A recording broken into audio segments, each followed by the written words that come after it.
నమస్తే దోస్తులు. ఇలా మా ఇంట్లో చేపల కూర, వేడి వేడిగా వేడి వేడి అన్నం కుమ్ముదామా. వేడి వేడి అన్నం వేసుకొని తింటున్నా సాయంత్రంగా.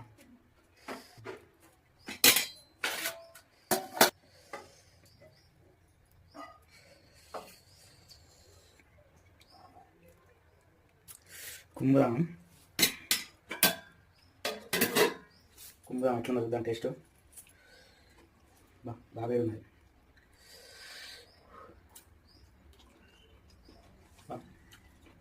ఇంటున్నాయి.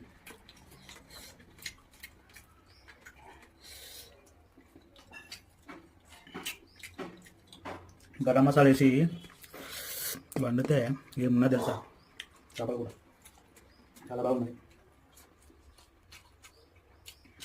సూపర్ ఉన్నాయి.